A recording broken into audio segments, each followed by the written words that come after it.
ఈ కథ పేరు పానీపూరి వ్యాపారి అయ్యాడు ఆఫీసర్. ఎక్కడికి వెళ్తుందంటే ఒకవేళ స్వప్నాన్ని మనసు చూడగలిగితే ప్రపంచమంతా దాన్ని నిజం చేసుకోవాలని అనుకుంటుంది. విన్నుది కూడా ఇలాంటి కథే. విన్నుకి 10 ఏళ్లైనప్పుడే వాళ్ళ నాన్న ఒక రోడ్ యాక్సిడెంట్ లో చనిపోతారు.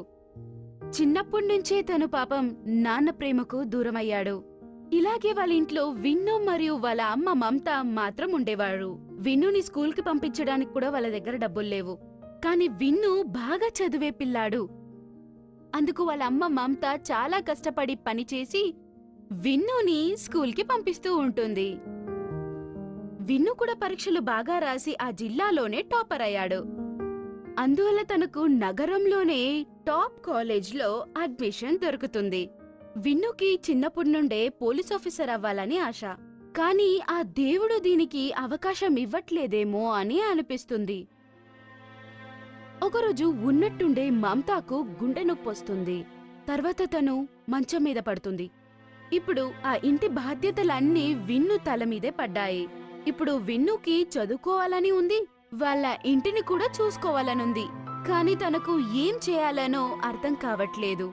అప్పుడు తను ఒక పానీపూరి వ్యాపారం ప్రారంభించాడు. పానీపూరి అమ్మ, పానీపూరి, పానీపూరి, మసాలా పూరి, దహీపూరి, కట్లెట్ అన్నీ ఉన్నాయమ్మా. పానీపూరి. ఇలాగ తను పగలంతా పానీపూరి వ్యాపారం చేసి రాత్రి ఇంటికొచ్చాక కూర్చుని చదువుకునేవాడు. విన్ను తన అన్ని బాధ్యతలను చాలా బ్యాలెన్స్డ్ గా చూసుకున్నాడు. కాని ఒకరోజు ఆ ఊర్లో ఉన్న రౌడీ మున్నా మామూలు తీసుకోవడానికోసం వచ్చాడు. మున్నా అంటే అందరికీ చాలా భయం. కాని విన్నుకి దీని గురించి తెలీదు. ఒరే బొడ్డోడా, ఈ వారం మామూలు తీ. మామూలా? ఎందుకండి మామూలు? ఏమిటా మామూలు? నేను మామూలు గీమూలు ఏమి ఇవ్వనంతే. ఏరా, చావాలని కోరికుందా?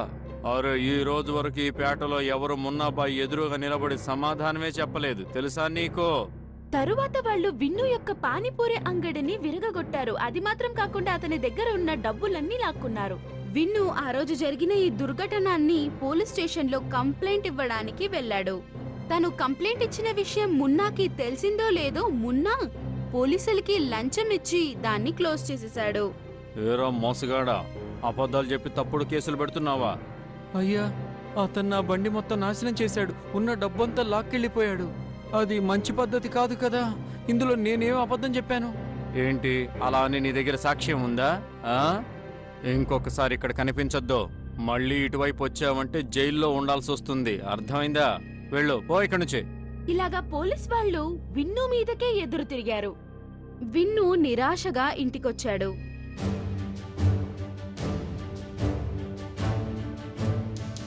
కాని ఈ ఘటన ఇక్కడికే ఆగిపోలేదు.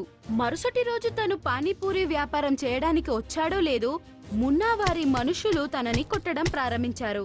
విన్ను ఎలాగో తనని కాపాడుకుని అక్కడి నుంచి వేగంగా పరిగెత్తి వెళ్ళిపోయాడు. విన్ను పరిగెత్తుతూ తన ముందరొస్తున్న ఒక వ్యక్తికి గుద్ది పడిపోయాడు. సార్, నాకు సహాయం చేయండి సార్, కొంతమంది నన్ను కొట్టడానికి వస్తున్నారు.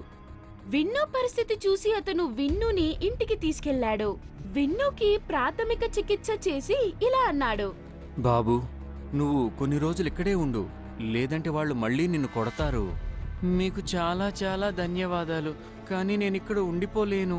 ఇంట్లో జబ్బు పడ్డ మా అమ్మ నా కోసం ఎదురు చూస్తూ ఉంటుంది. అవునా? అలాగా అయితే నేను నిన్ను మీ ఇంటి దగ్గర వదులుతాను. తను విన్నుని తన ఇంట్లో వదిలి రావడానికి వెళ్ళినప్పుడు అతని ఇంటిలో చాలా బుక్స్ ని చూశాడు. అది చూసి ఇలా అన్నారు. బాబు, ఏంటి నువ్వు చదువుకుంటున్నావా? అవును సార్, నాకు చదువుకోవడం అంటే చాలా చాలా ఇష్టం. పోలీస్ ఆఫీసర్ అవ్వడం అనేది నా కల. కానీ ఇప్పుడు చూస్తే నేను ఇదంతా సాధించడం కష్టమనిపిస్తోంది. విన్ను యొక్క నిబద్ధతని చూసి తను చాలా ప్రభావితమయ్యాడు.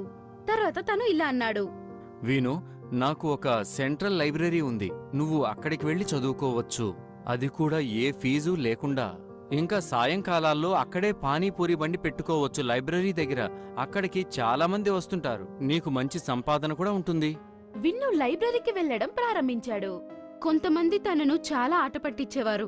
కలలు కనడం కూడా తన కుటుంబానికి తగ్గట్టు కనాలి మరియు ఇలాంటి కొన్ని అవహేళనలు.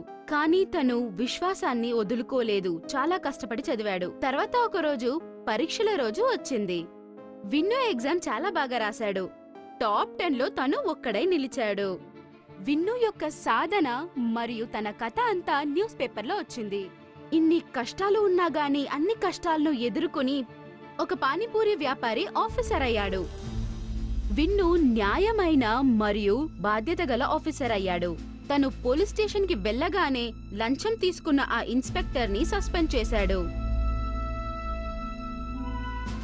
మరియు మున్నా లాంటి రౌడీలను జైల్లో బంధించాడు మరియు నగరంలో చేయాల్సిన పనులన్నీ చాలా న్యాయంగా చేశాడు.